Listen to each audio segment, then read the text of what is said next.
Sensation, le MAG.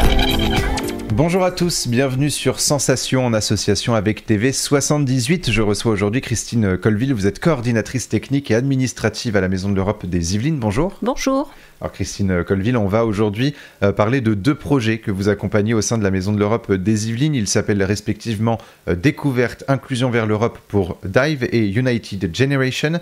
Avant cela, j'aimerais qu'on rappelle le rôle de la Maison de l'Europe des Yvelines et le vôtre. Quelles sont les ambitions de votre structure au quotidien ? Alors, depuis plus de 20 ans, la Maison de l'Europe des Yvelines est un relais entre les citoyens et les institutions, mais également les programmes européens qui permettent d'en apprendre plus sur l'actualité européenne, sur le fonctionnement des institutions, mais également sur les possibilités de mobilité et d'implication dans des projets européens. À titre personnel, je suis coordinatrice technique et administrative, ce qui signifie que je gère administrativement l'association et je développe des projets européens pour permettre aux gens de s'impliquer au quotidien en Europe. Et qu'il s'agisse de participer à des élections européennes ou à s'engager pour des missions de volontariat ou encore à suivre des formations, en fait, toutes ces activités, toutes ces actions mènent à développer la citoyenneté européenne. Et c'est notre leitmotiv de rendre les gens plus européens. Voilà, l'intérêt finalement pour une structure comme la vôtre, c'est justement de mettre en place des projets en lien avec les thématiques européennes de toute façon. Oui, pour cela nous essayons de nous caler entre guillemets sur les priorités européennes. En 2022, nous étions sur l'année européenne de la jeunesse, puis en 2023 et ça continue en 2024, nous sommes sur l'année européenne des compétences. On est bien donc dans ce créneau-là avec les projets que nous développons, que ce soit DIVE ou United Generation. Justement, parmi les projets, vous venez de le dire, le DIVE ou United Generation, ces projets, ils ont été mis en place par qui et comment ?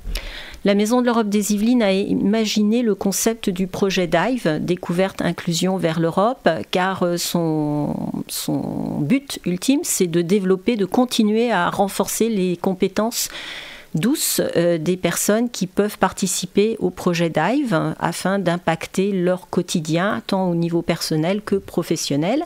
Et également le réseau des partenaires de la Maison de l'Europe des Yvelines, dont notamment le partenaire allemand Menschraumland, installé à Berlin, qui est partenaire du projet DIVE, a lui-même initié le projet United Generation avec 6 pays partenaires.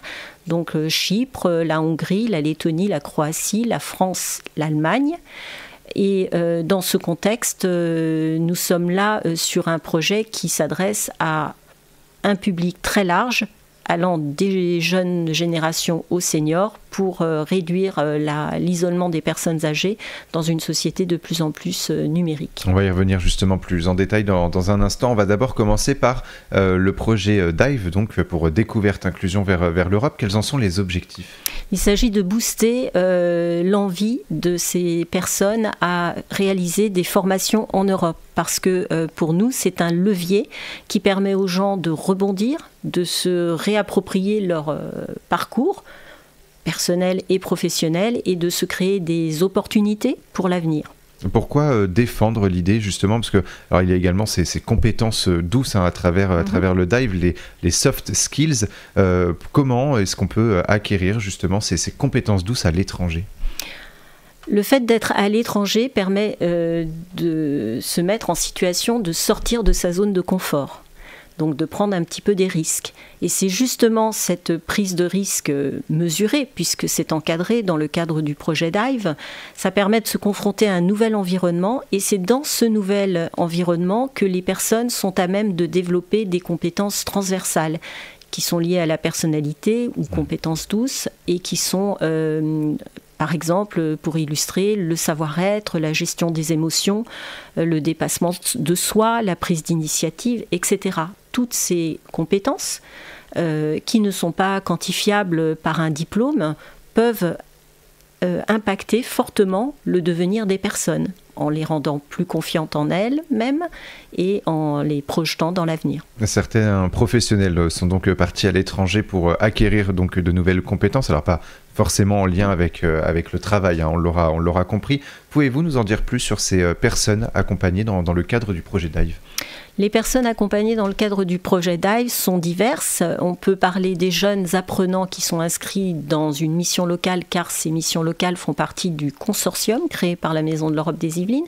Et il y a également le personnel et les bénévoles engagés. Parfois, on a des parrains ou des marraines qui sont à la retraite et qui aident les équipes de salariés au sein des missions locales à développer des actions en faveur des jeunes.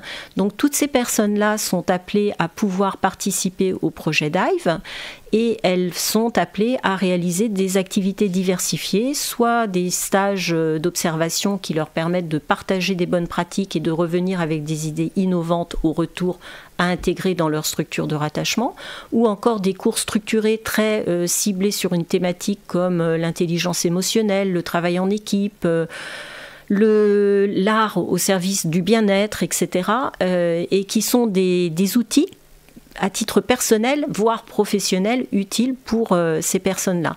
Et les jeunes, pour eux, nous imaginons des parcours d'apprentissage individuel chez nos partenaires d'accueil, notamment à Berlin, en Allemagne, où les jeunes vont pouvoir être immergés dans une situation de mise en situation de travail, mais également de pouvoir s'ouvrir à la culture du pays d'accueil, car la culture est importante. L'idée, justement, c'est de faire comprendre que les pays de l'Union européenne ont des choses à s'apprendre mutuellement. Ah oui, la collaboration et la formation tout au long de la vie, il ne faut pas la penser uniquement avec des œillères franco-françaises. Cette formation tout au long de la vie, elle s'enrichit énormément dès qu'on dépasse les frontières et que l'on va un petit peu rencontrer nos homologues de tout pays pour pouvoir partager nos bonnes pratiques, nos usages, nos connaissances également. Et c'est ce melting pot, c'est cette rencontre, cette fusion qui permet aux gens de progresser à titre personnel ou professionnel. Deuxième projet dont on va parler aujourd'hui, donc c'est le projet United Generation. Vous avez un petit peu évoqué justement les ambitions et les objectifs de ce projet. On va les rappeler en quelques mots. Est-ce que l'idée de ce projet, c'est justement de supprimer les difficultés des adultes face au numérique ? Tous les pays européens engagés sur le projet United Generation, nos 7 partenaires, ont fait le constat du vieillissement de la population dans une société qui se digitalise de plus en plus, d'où ce qui entraîne une fracture entre générations. Et le projet United Generations vise à créer cette communauté d'entraide afin de renouer les générations et que les jeunes puissent apporter à leurs aînés, parents, grands-parents, une aide efficace en matière d'utilisation de l'outil numérique, parce que ça peut être très déstabilisant pour une personne âgée de devoir passer par cet outil. Et à l'inverse, la personne senior peut également apporter une richesse d'expérience à la jeune génération. Et en matière d'anglais, toutes les 2 générations peuvent également s'enrichir de leurs apprentissages communs. Est-ce que ce projet, au travers de formation, permet également de sensibiliser la population européenne vieillissante face aux dangers du numérique, comme les mails frauduleux ou le phishing, par exemple ? Oui, des cours sont précis sur ces thématiques en matière de sécurité en ligne pour la protection des données personnelles avec le fameux règlement général des protections de données, mais également sur la sécurité en ligne pour l'utilisation d'appareils numériques. Lorsqu'on achète un ordinateur, une tablette, voilà, il y a des prérequis ou en tout cas des fondamentaux à ne pas oublier pour pouvoir se protéger. J'ai cru comprendre que les adultes apprennent également l'anglais. Pourquoi intégrer la maîtrise de cette langue au projet ? Eh bien parce que la connaissance de l'anglais, ça permet véritablement aux personnes de toute génération de se mettre en mouvement et surtout de rester en lien avec la société civile, qu'elle soit ici installée en France ou à l'étranger. On a souvent un bel enrichissement quand on prend le temps de voir un petit peu ce que nos partenaires européens pensent de tels sujets. Donc s'ouvrir à cette dimension européenne via le renforcement des connaissances de l'anglais, c'est très important. Et ça permet une meilleure communication aussi au sein même de l'Union européenne ? Voilà, c'est ça. Et de pouvoir collaborer, puisque par exemple le projet United Generation se passe entre les partenaires européens uniquement en anglais, à charge pour chacun des partenaires européens de pouvoir maîtriser un tant soit peu cette langue, ou en tout cas collaborer pour mieux l'utiliser. Merci beaucoup Christine Colville d'avoir été avec nous sur Sensation. Je rappelle donc que vous êtes coordinatrice technique et administrative à la Maison de l'Europe des Yvelines. Pour plus d'informations, on peut se rendre sur le site de la Maison de l'Europe des Yvelines. Et pour revoir ou réécouter cette émission, rendez-vous sur notre site, notre chaîne et notre application Radio Sensation.